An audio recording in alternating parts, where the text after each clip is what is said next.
caminhada espiritual. O Senhor é aquele que conhece o nosso deitar e o nosso levantar. E sabe do que precisamos receber de Ti na noite deste dia. Portanto, Deus, fale com cada um de nós, em nome de Jesus. Amém. Vou reler o texto que nós vamos trabalhar nesta noite. E nós, na verdade, com justiça, porque recebemos o que os nossos feitos mereciam, mas este nenhum mal fez. E disse a Jesus: Senhor, lembra-te de mim quando entrares no teu reino. E Jesus lhe disse: em verdade eu te digo que hoje estarás comigo no paraíso. Meus amados, essa história real e verídica das Sagradas Escrituras trará algumas informações para as nossas vidas espirituais desta noite. Primeiro, nós vamos entender que nem toda a humanidade é sadia e é inteligente. Em algum lugar alguém já disse que toda a humanidade é burra, porque Jesus foi julgado, condenado e sentenciado por uma unanimidade cega, desprovida do conhecimento da palavra de Deus. E a igreja do Senhor foi erguida exatamente para ensinar a palavra de Deus.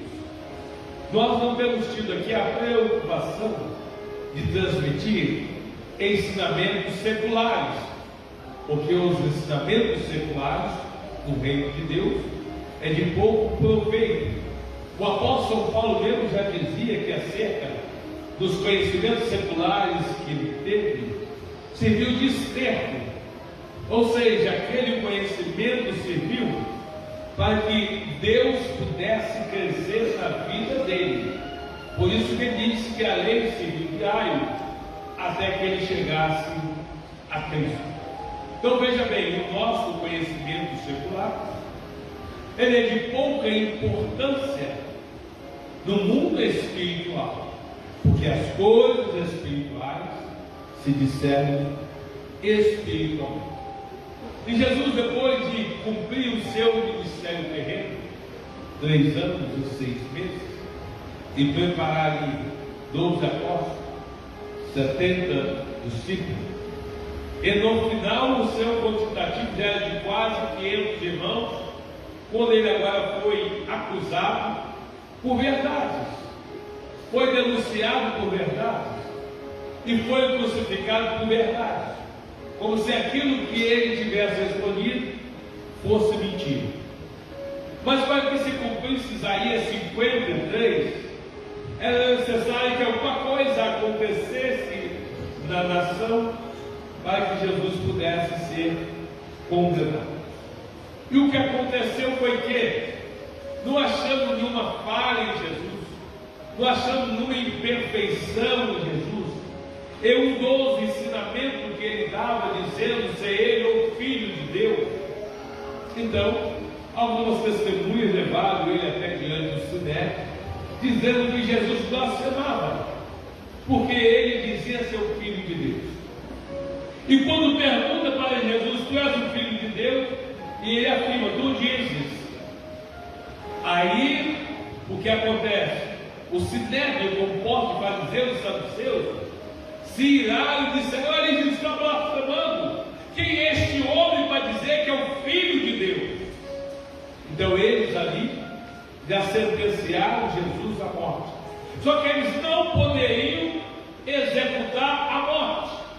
Para que executasse a morte de Jesus, eles precisariam levá-lo até Pôncio Pilatos, porque Pilatos era o governador de Jerusalém, e a ele cabia a responsabilidade de quem iria soltar ou quem iria condenar à morte. E agora então, entre os judeus, Jesus foi condenado por motivos religiosos. Mas quando agora o Sinédrio, essa corja de fariseus e saduceus, vão até Pilatos para denunciar requerendo a morte, eles denunciam Jesus por motivos políticos. Eles não denunciaram pela verdade, pelo motivo político. Chegaram diante de Pilatos e falaram: olha, este Jesus está dizendo que ele é o rei dos judeus, e nós só temos a ti como rei. Aí Pilatos disse: é verdade isso? É. Então marcou um dia para julgar a Jesus. Só que naquela noite, o Senhor nosso Deus dá um sonho à esposa de Pilatos, e ela teve uma agonia muito grande com a condenação de Jesus. No dia seguinte ela diz assim para Pilatos: não entre na questão desse justo, porque durante a noite eu tive um sonho que me trouxe muita angústia. E Pilatos está tendo aquilo que a esposa dele falou. E Pilatos então pergunta para Jesus: tu és o rei dos judeus? Jesus diz: tu diz, o meu reino não é deste mundo, o meu reino é eterno. Jesus continua dando respostas espirituais. E Pilatos agora vira para o Sinédrio e diz: não vejo nenhuma culpa neste homem. E eles então insistiram de que Jesus era culpado. Mas então Jesus só falou verdade. Para os judeus, tu és o Filho de Deus, sou. Para os romanos, tu és rei. O meu reino não é desse mundo, o meu reino é eterno. Não disse que eu sou rei. Então só havia verdade naquilo que Jesus pronunciou diante do seu julgamento. E Pilatos então, como não viu nada de culpa em Jesus, ele então criou uma estratégia. Aquele ano era o período de liberar alguém, era o ano de dar uma liberdade para alguém que tivesse cometido alguma espécie de crime. No Brasil também tem isso, né? Todo final do ano, o presidente da República, ele pode anistiar alguém de determinado crime, né? É claro que tem os requisitos ali para que os candidatos a serem beneficiados venham cumprir. E Pilatos então coloca agora esses requisitos também diante da grande massa que estava ali diante do palácio para julgar. E Pilatos pergunta: vocês querem que condene quem à morte? Ou, aliás, vocês querem que solte quem? A Jesus ou a Barrabás? E todos sabiam que Barrabás era um praticante de 155 e 157. Era ladrão, era assaltante, era bandido. E naquele momento de tanta ira espiritual, eles pediram para que soltasse Barrabás. E Pilatos pergunta: e a Jesus? O que eu faço com Jesus? A unanimidade diz: crucifica-o, crucifica-o. Pilatos disse: eu não quero o sangue deste justo nas minhas mãos. Sabe o que o Sinédrio falou? Que o sangue desse justo caia sobre nós e a nossa geração. O que está acontecendo hoje entre Israel e a Palestina? Sangue do povo judeu sendo derramado. É claro que o povo judeu é o povo de Deus, mas a palavra do Senhor vai continuar a se cumprir. Para quem não sabe o que está acontecendo entre a Palestina e Israel, eu quero clarear a sua mente. Os palestinos são os descendentes de Ismael, filho de Abraão. Aquela precipitação que a Sara teve para que Abraão tivesse algum filho, agora pega a tua serva Agar e dá a Abraão para que pudesse gerar um filho, para que fosse o filho da promessa, mas não era o filho da promessa. A precipitação da Agar lá no Antigo Testamento traz reflexo até hoje. E aí então, depois nasce Isaac. Isaac sim, é o filho da promessa. Por isso que o nome dele se mudou Isaac para Israel. Israel de Deus. Aí você vê lá agora no mapa todo o estado de Israel e um pedacinho lá da faixa de Gaza, aonde os palestinos estão residindo. Antes de nós entrarmos um pouquinho a profundo aqui, eu quero te dizer que infelizmente, o chefe do poder executivo do Brasil não conhece as histórias bíblicas e fala um monte de idiotice pelo cotovelo. Porque em 1948, após a Segunda Guerra Mundial, a ONU, a Organização das Nações Unidas, se reuniu e um brasileiro chamado Oswaldo Aranha conduziu a reunião da ONU, e aí foi criado o Estado de Israel. E quando se cria então o Estado de Israel, agora todos os israelitas, todo o judeu, todo o descendente de Abraão que estava disperso pelo mundo afora, poderia voltar para a sua terra. E isso aconteceu porque a Alemanha, no governo de Hitler, praticou um dos maiores genocídios na ocasião da Segunda Guerra Mundial, quando milhares de judeus foram discriminados. E nessa reunião de 1948 reconheceu-se o genocídio praticado pelo Hitler, e aí se cria o Estado de Israel. Tudo ali era de Israel. Aí depois outras intrigas, outros problemas, aí deram aquela faixa de Gaza ali para os palestinos. E o grande desejo dos palestinos é destruir o Estado de Israel. E os palestinos e todas as nações da esquerda. Só que Israel é o povo de Deus. Não adianta, 1960 e não sei quanto, tentaram a destruição maciça contra Israel.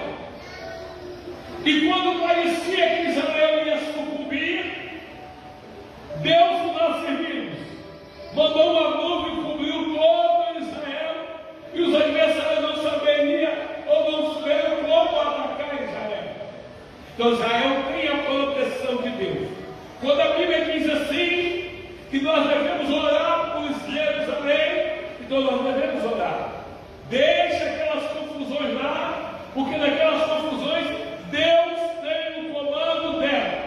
Agora não cabe determinado partido brasileiro dizer que a Palestina precisa continuar existindo, Israel tem que acabar.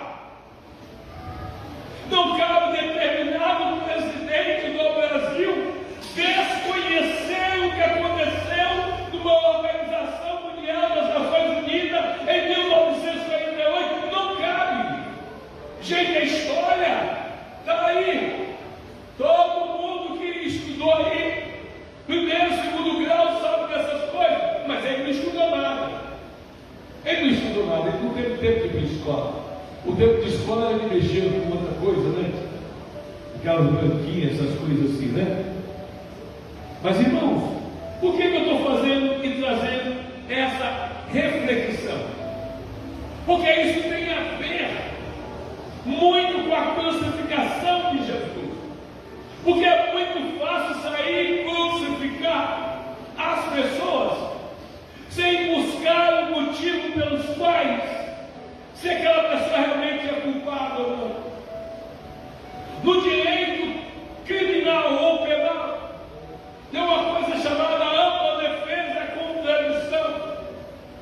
Se alguém te acusa de alguma coisa, então o direito disponibiliza para você se defender, se aquilo é verdade ou não. Porque pode ser que tenha muitas mentiras. Alguém de má fé tenta te acusar de alguma coisa, e aí você tem o direito de provar a sua inocência. Mas o que me traz indignação é quando determinado partido e determinado presidente da República abre a boca e fala idiotice, bobeira, bobagem, coisas que se refletem no mundo inteiro.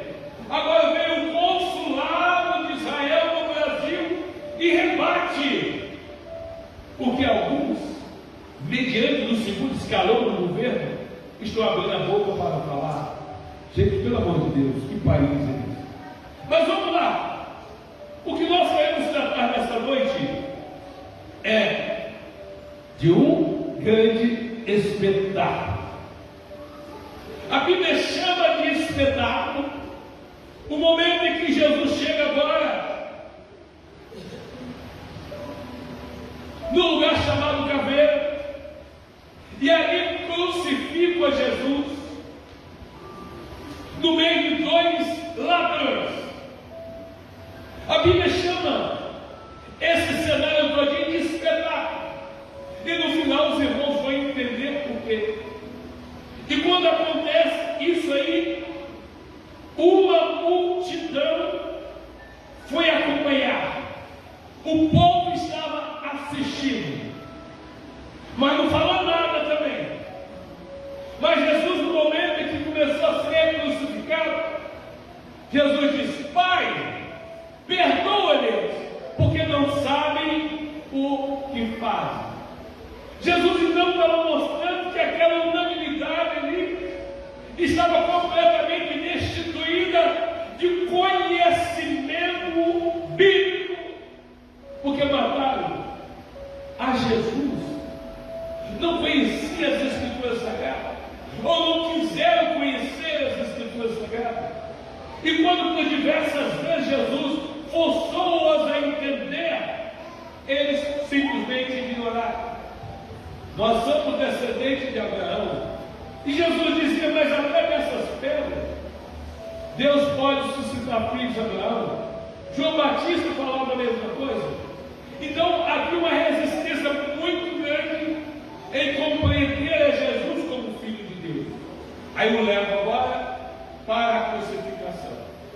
E no momento da crucificação, Jesus então agora pede a Deus que perdoa os seus carrascos, seus algozes.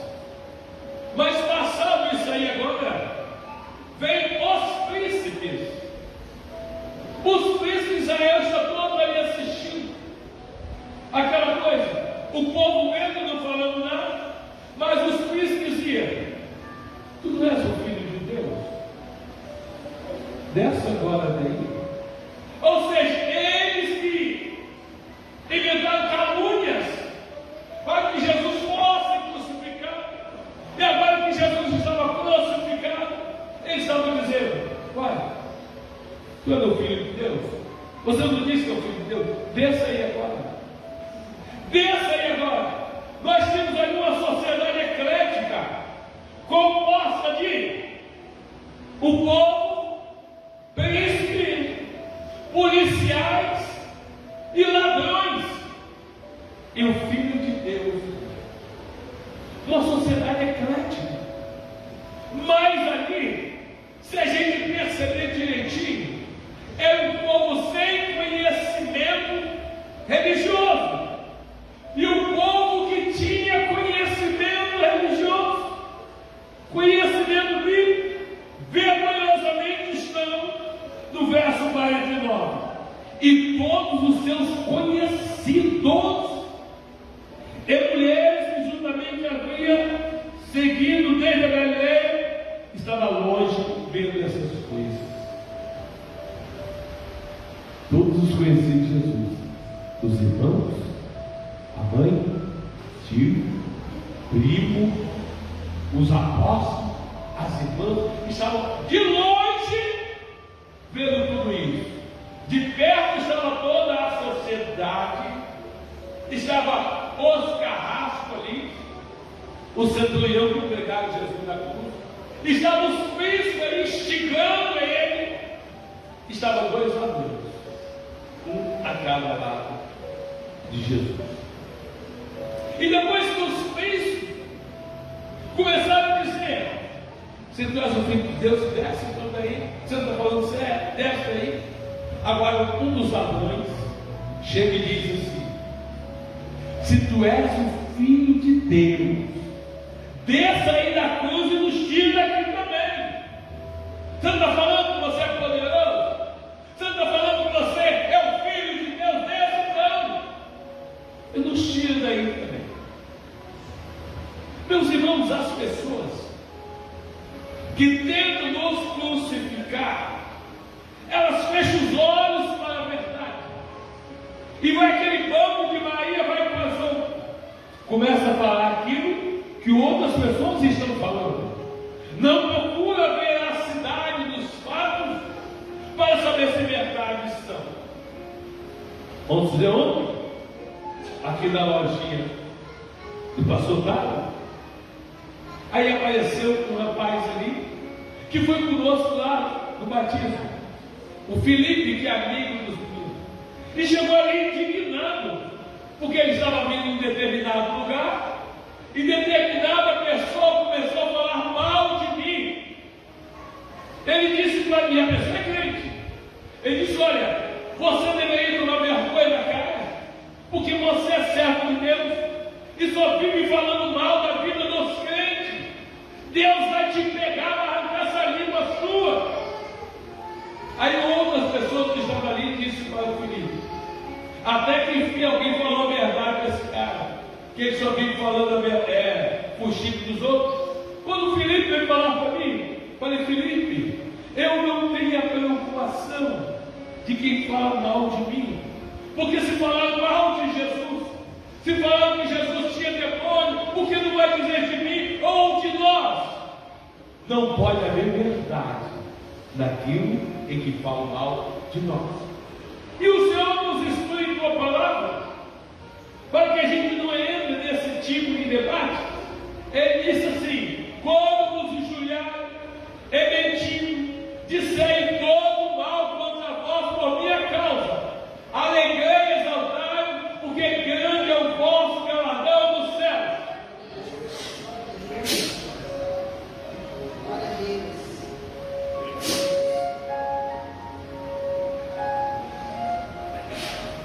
Porque assim perseguiram os profetas que foram antes de vós.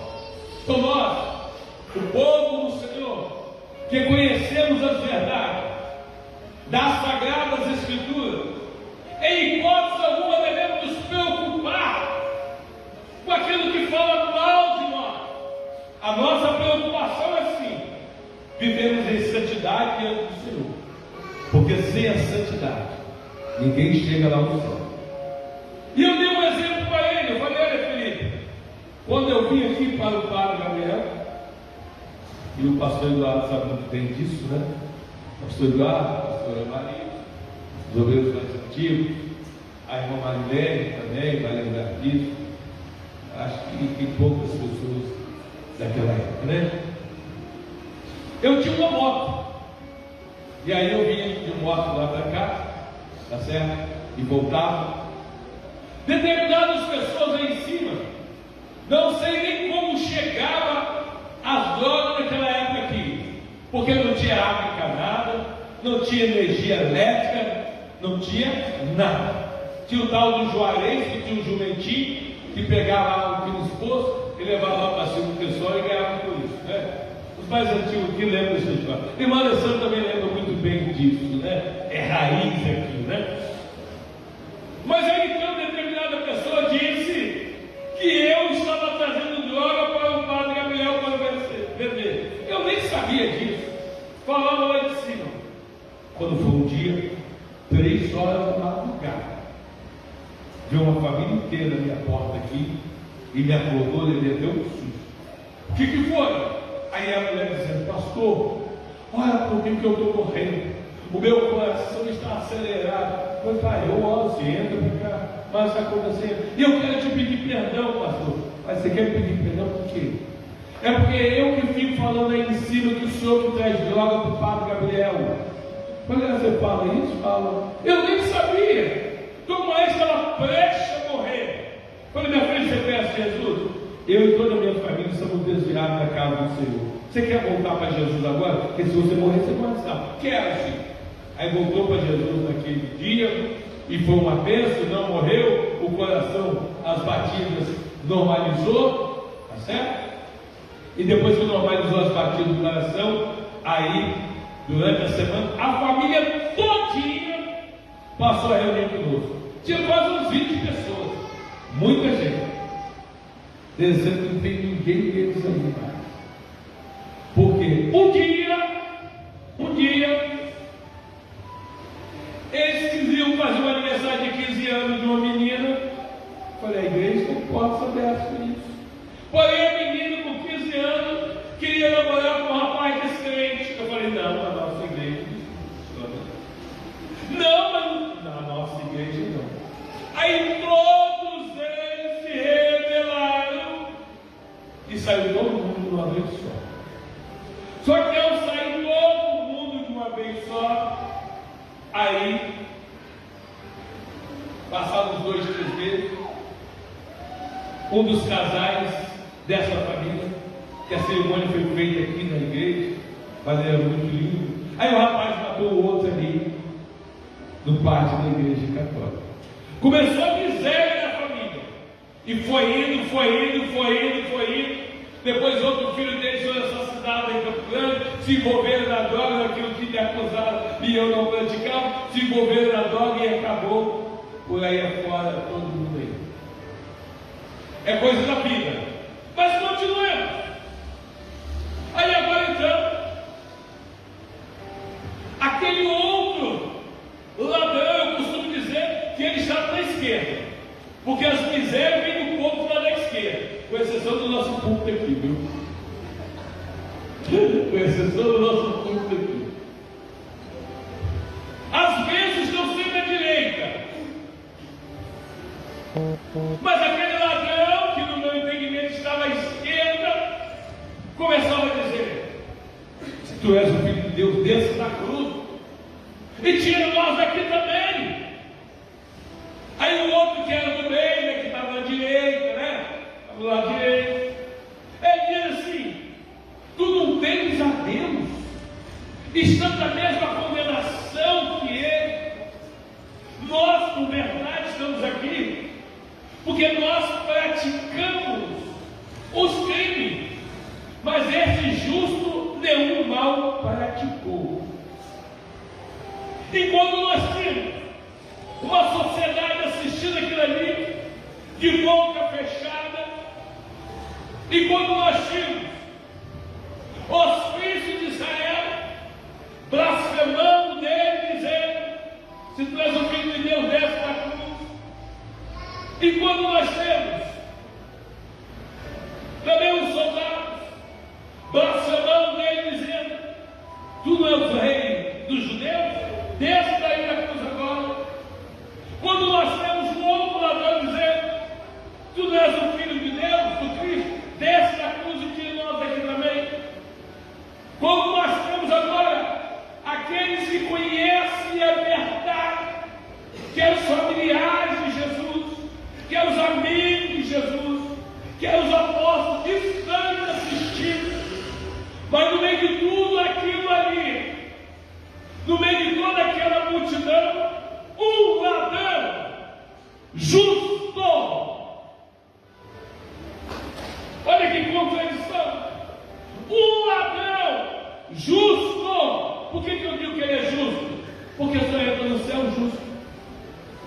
Ele repreendeu o outro e disse: você toma vergonha dessa tua cara.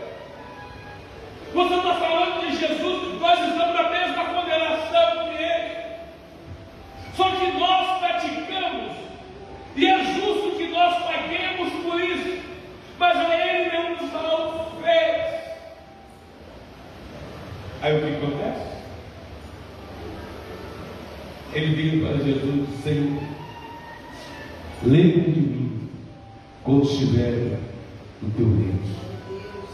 E Jesus que estava condenando tudo aquilo, porque ele estava pregado na cruz, mas estava lúcido, estava vendo tudo, estava vendo a multidão que assistia em silêncio. Estavam vendo os príncipes blasfemando dele. Estavam vendo os soldados blasfemando dele. Estavam vendo o outro ladrão blasfemando dele. E de repente, o silêncio foi quebrado por um outro mediante, conforme o povo gosta de falar. E disse assim: cala tua boca, porque você e eu estamos na mesma condenação que Jesus. Nós, com justiça, precisamos ser condenados à morte, mas este justo nenhum mal fez.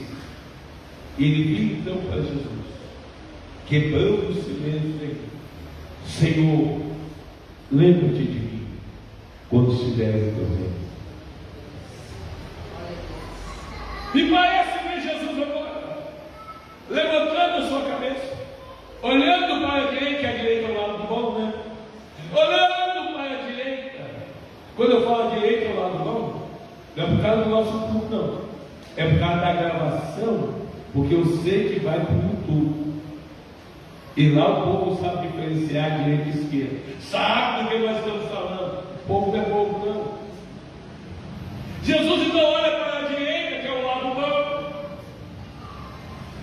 Fica os seus olhos bem nos olhos daquele outro moço que ali estava pregado. Na verdade eu te digo, hoje mesmo estarás comigo no paraíso. Depois que fez isso, Jesus olha para o céu e diz: Pai, em tuas mãos entrego o meu espírito. Ali estava o último crente que aceitou Jesus antes da morte de Jesus. Privilégio. Você pensa o quê? Este moço entra no paraíso junto com Jesus, de mãos dadas com Jesus. Eu fico imaginando ele, Jesus, que sorte minha ter sido crucificado do seu lado, porque aí eu tive tempo de refletir. Que sorte minha ter visto todo aquele povo te acusando, te denunciando, te injustiçando, porque aí eu pude fazer uma reflexão da minha vida e tomei a decisão. Eu rebati o meu colega ali, o meu parceiro de crime. Eu disse para ele que nós precisamos também ser julgados e condenados à morte. Mas eu via do Senhor a justiça. E eu não entendia por que essa multidade, essa unanimidade levou o Senhor ao crucifixo. Mas Jesus entendia tudo isso. E Jesus disse: oportunidades não se perde. Isso é o que eu estou falando. E Jesus disse: oportunidades não se perde. Porque às vezes os crentes têm a oportunidade de tomar uma decisão certa e eles postergam mais para frente. Vamos dar mais um tempo, vamos ver o que acontece lá na frente. Não é assim que se lida no mundo espiritual. Nós não sabemos o que vai acontecer daqui a um minuto. Não sabemos. Então a oportunidade não se perde. E aquele moço, ainda que parecia que estava tudo perdido para ele, porque estava ali na cruz, ele então se arrepende, toma a sua decisão e Jesus o recebe no reino dos céus. Mas não terminou não. Agora então, quando acontece tudo isso, aquela escuridão de meio-dia às 15 horas, aquele tremor de terra, esse dia que foi o primeiro tremor de terra na história da humanidade, as pedras vão lá, E agora o que acontece? Aquele povo que estava assistindo e ouvindo em silêncio, os filhos julgaram Jesus, os soldados julgaram Jesus, o outro ladrão julgaram Jesus, e eles assistiram em silêncio. Aí agora se ouve no meio daquela história, após a morte de Jesus, o centurião, vendo o que tinha acontecido, deu glória a Deus, dizendo: na verdade, este homem era justo. A diferença do reconhecimento do centurião para o ladrão, que o ladrão reconheceu antes da morte de Jesus, e ele teve condições de retratar com Jesus e alcançar o céu. O centurião reconheceu após a morte de Jesus. Existem reconhecimentos, irmãos, que ele não nos leva a nada, só nos traz prejuízos maiores. Aí chega. Quando isso acontece aqui, Judas já estava morto, porque Judas, quando trai a Jesus, o pensamento dele é: eu vou trair a Jesus, recebo essas moedas de prata, vou fazer a minha vida e isso não vai dar mais nada. Porque Jesus é poderoso, ele pede a Deus, Deus envia os anjos e livra Jesus da morte. Mas como isso não aconteceu, Judas se arrependeu. Mas esse arrependimento de Judas não foi um arrependimento para o perdão, o arrependimento de burrice. Mas por que eu fui fazer isso? Eu achei que fosse dar certo e deu errado. Tem pessoas assim, que elas se arrependem. Você está arrependido, mas você está arrependido porque eu achei que ia dar certo e deu tudo errado. Mas esse é o seu arrependimento? Eu pensei que você estava arrependido porque você causou mal a alguém, porque você prejudicou alguém, porque você transgrediu a palavra do Senhor. Eu pensei que o seu arrependimento fosse causa disso. Não é. Então tem reconhecimento, tem arrependimentos que posteriores não produzem mais efeito nenhum. E o do centurião, esse reconhecimento que Jesus é o Filho de Deus, era justo, não resolveu nada.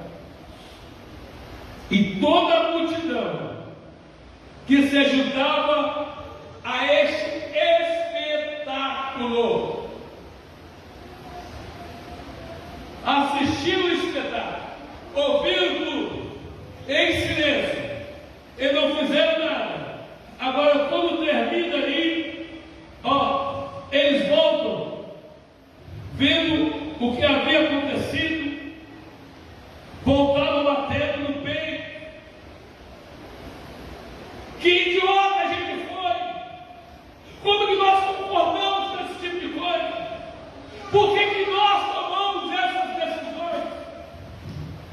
A razão pela qual a igreja do Senhor foi instituída na terra para pregar e ensinar a palavra do Senhor, para que os demais que são ignorantes acerca das Escrituras Sagradas conheçam a verdade. Há tempo de permanecer na presença do Senhor e ganhar o céu, porque não adianta nenhuma espécie de reconhecimento posterior. Fez coisa errada, fiz. Cometeu pecado, cometi. Mas calma aí. O apóstolo João diz: filhinhos, não pequeis, mas se pecares, tem um advogado para o Pai, Jesus Cristo, o justo. Então não adianta o mundo, o ser humano, não adianta as pessoas ficarem querendo discutir coisas que desconhecem, querendo fundamentações que estão dentro da palavra de Deus, que só os crentes espirituais vão entender. Não é qualquer crente, não. É crente espiritual, crente que lê a Bíblia, crente que jejua, crente que ora, crente que fala com Deus. É só esse povo que conhece o que está escrito dentro desse livro. Os outros têm dois ouvidos, um entra e o outro sai. Por isso que nós afirmamos mais uma vez que toda unanimidade é burra. A Bíblia diz que após o espetáculo, e o que faz parte desse espetáculo é aquele primeiro povo, esse povo aqui que desce batendo o peito, assistindo esse silêncio. Não falaram nada. Não defenderam Jesus em nada. Vem os príncipes, acusa Jesus. Vem os soldados, acusa Jesus. Vem outro ladrão, acusa Jesus. E vem os familiares e amigos de Jesus, atrás de todo mundo em silêncio. Mas um ladrão se manifesta fazendo defesa de Jesus. Aí a Bíblia chama disso de quê? De um espetáculo. Um espetáculo porque o ator disso tudo aqui, meus irmãos, é o ladrão. O ator não são os amigos de Jesus, não são as mulheres que caminhavam com Jesus, não são os príncipes de Israel da época, não. O ator aqui é um ladrão que reconheceu o estado de miséria dele e combateu o seu companheiro e disse: olha, nós cometemos este crime, nós merecemos a pena de morte, mas esse justo menino mal fez. Aí com essa reflexão ele pede ao Senhor que lhe dê acesso ao paraíso, e Jesus o concede. Então o ator deste espetáculo é um ladrão, alguém que refletiu e disse: ainda dá tempo para mim. E nesta noite eu quero que você reflita que ainda dá tempo para Jesus trabalhar na sua vida, que você ainda tem tempo. Para de ficar postergando, de ficar enrolando. É a sua oportunidade nesta noite. E eu já quero perguntar: tem alguém que nesta noite ainda não aceitou Jesus como Salvador na sua alma e quer fazer isso agora? Tem alguém? Eu quero crer que a igreja vai te ajudar, né? Porque vocês foram treinados para isso e dificilmente vocês recebem essas funções neste momento. E aí o pastor fica aqui trabalhando sozinho e você nem se preocupa com aqueles que estão distantes do caminho do Senhor, caminhando de passo largo para o inferno. Então esse é o momento da igreja trabalhar. É o momento dos diáconos trabalharem lá embaixo, dos dirigentes de mocidade, de círculo de oração. É o momento de vocês saberem isso. É o momento do cooperador. É o momento dos obreiros do público trabalharem, para que vidas possam se render aos pés do Senhor. Tem alguém nesta noite que gostaria de tomar a sua decisão por Jesus? É desviar dos caminhos do Senhor. Você quer voltar para Jesus? É a sua oportunidade. Está fraco na fé, sem força para servir o Senhor, é a sua oportunidade. E nós vamos dar a vocês apenas 1 minuto para tomarem esta decisão. Existem coisas que nós aprendemos com os animais e às vezes a gente não vê essa reciprocidade do ser humano. Nós temos um papagaio aqui do lado, e este papagaio ontem foi, e eu e o missionário estamos e virando ali. Aí passou a irmã para a gente e falou assim: Pai do Senhor. Aí nós respondemos: Pai do Senhor. Essa irmã passou pelo pastor Tário e falou: Pai do Senhor. Aí o pastor Tário respondeu: Pai do Senhor. Aí o papagaio falou: Pai do Senhor.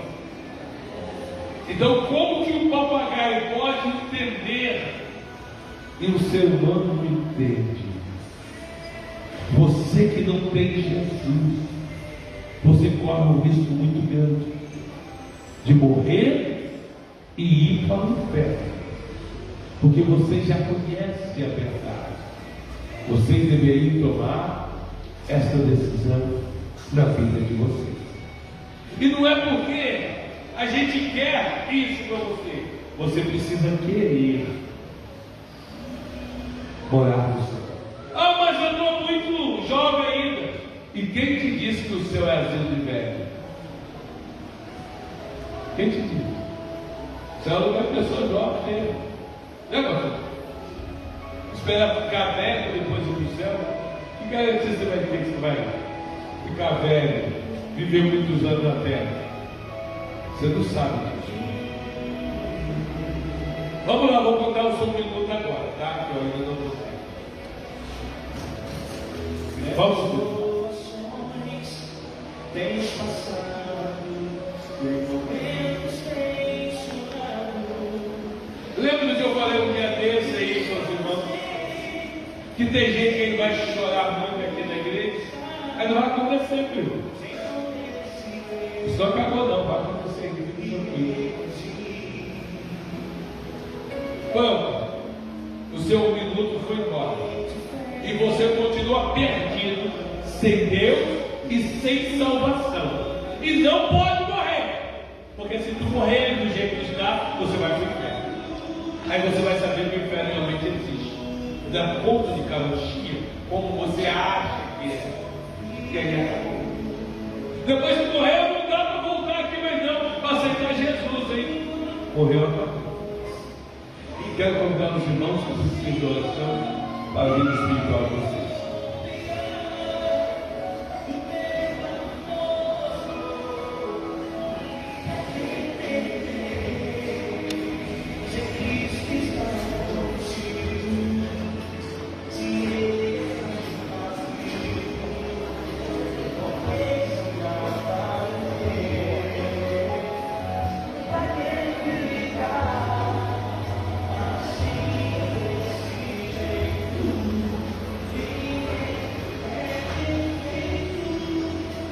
Feche os olhos e vamos falar com o Senhor. Grande Deus e Pai, Criador dos céus e da terra, Deus em cuja presença estamos, rogamos mais uma vez as tuas misericórdias sobre as nossas vidas. Ele pedimos-te da riqueza da tua graça, sobre os tu derramando a unção sobre as nossas vidas, nos conduzindo neste mundo de iniquidade que vivemos, o mundo que jaz no ali, do qual o adversário luta furiosamente para povoar o céu. Mas te agradecemos, pois até aqui tem nos ajudado, Senhor. E precisamos que o Senhor continue segurado em nossas mãos. Pai, não venha nos iludir com as coisas efêmeras desta vida, com as coisas que se acabam por aqui. Que a nossa esperança esteja no céu, que a nossa esperança esteja no Senhor. Nos ajuda, ó Deus, a sermos fiéis até a morte, porque assim conquistaremos a coroa da vida. Senhor, que conhece os nossos problemas e as nossas dificuldades, convidamos o Senhor para nos auxiliar em nossas vidas espirituais, na nossa vida familiar, nossa vida física, social. Conduz, ó Deus, a cada um de nós na tua presença, aqueles que aqui estão e também aqueles que estão nos ouvindo na live. Que o Senhor possa enviar os seus anjos que encontrem toda a vitória para a glória do teu nome. Meu Pai Santo e amado, te agradecemos e lhe pedimos, cuida de cada um de nós, em nome de Jesus. Amém. Glória a Deus.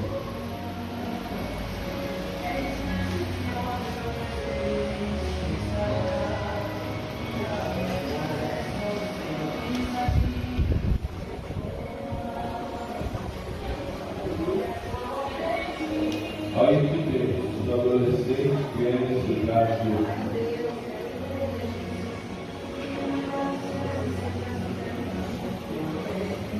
São 5 adolescentes, então são 5 obreiros. E a igreja se coloca em pé, estenda as mãos sobre ele.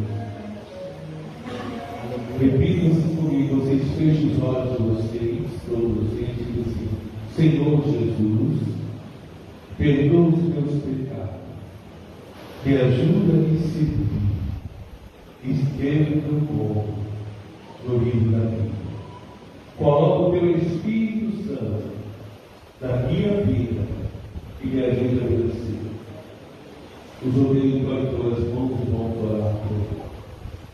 Deus Santo e maravilhoso, te agradecemos pela decisão desses 5 adolescentes. Usa de misericórdia com cada um deles.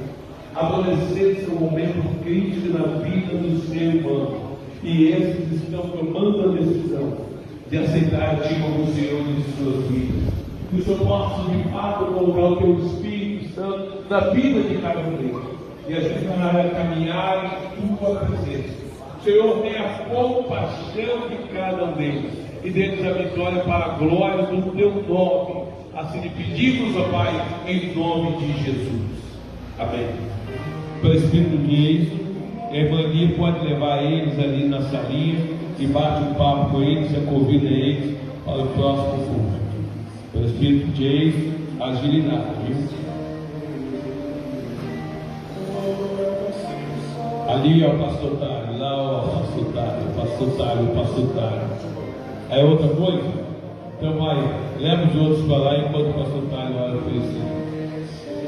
Presidente Jay, você está ouvindo? Leva eles para lá, filho. Agilidade,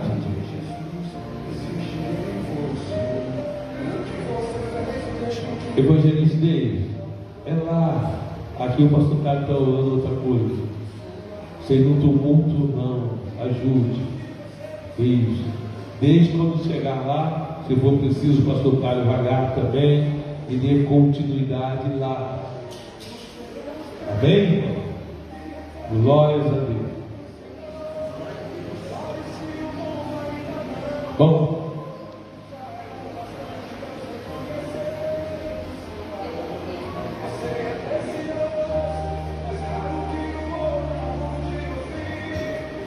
Meus irmãos, vamos ver os avisos da semana.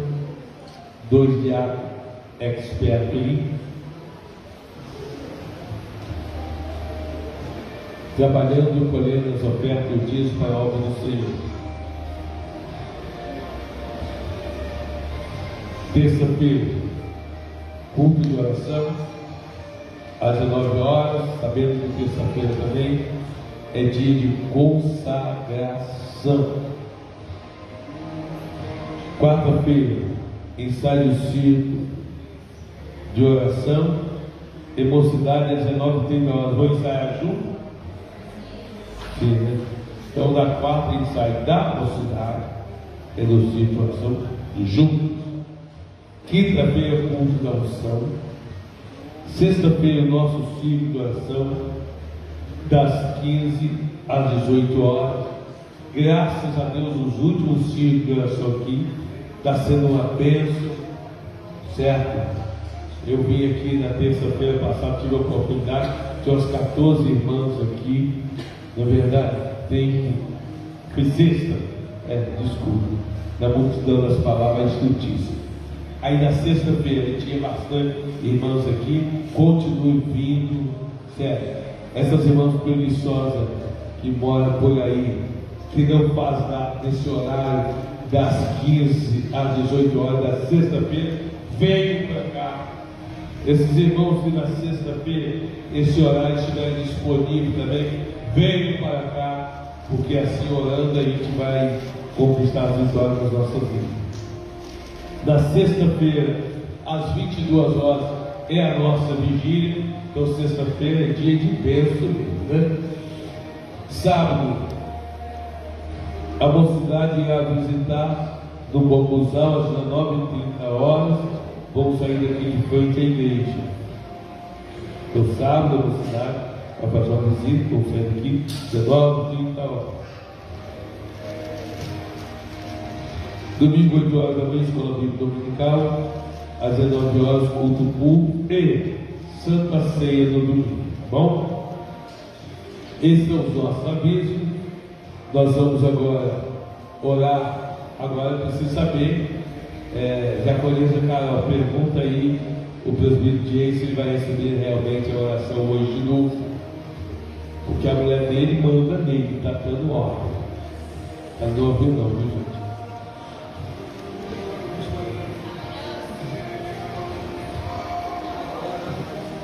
Eu não estou perguntando isso, estou falando se ele vai receber. Se está orando, é outra história. A gente falou uma coisa sobre outra.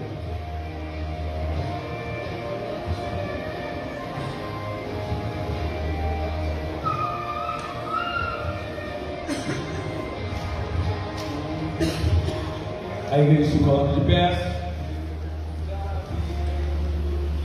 e vamos fazer a nossa oração final.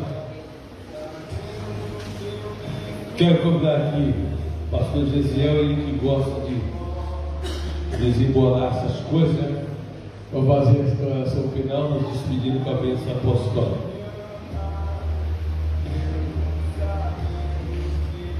A paz seja a todos. Oramos ao Senhor, bendito Deus e Pai. Agradecemos a Ti por essa oportunidade de estarmos diante da Tua presença nessa noite, pelos louvores, pela Tua palavra, Senhor, que tem falado profundamente aos nossos corações. Agradecemos a Ti pela vida do Teu servo, que o Senhor possa continuar abençoando a vida do presbítero Jason, concedendo a ele as bênçãos que ele busca de Ti, multiplicando os seus dias de vida sobre essa terra, Senhor, e cada vez mais atendendo o clamor e a necessidade do Teu Filho. Agradecemos ao Senhor pela vida desses jovens que nessa noite reconheceram o Senhor como o único e suficiente Salvador das suas vidas. Vemos que esse é o maior milagre diante do Senhor. Continue os abençoando a nossa igreja, para que possa alcançar as promessas que o Senhor tem para cada um de nós e para o nosso povo. Seja conosco, nos conceda uma semana abençoada diante de Ti. Leve-nos para o nosso lar debaixo da Tua proteção, que nós pedimos em nome de Jesus. O amor de Deus, a graça de nosso Senhor e Salvador Jesus Cristo, a comunhão do Espírito Santo seja com cada um de nós que aguardamos a vinda do Senhor. Vamos em paz, que o Senhor nos abençoe. Amém.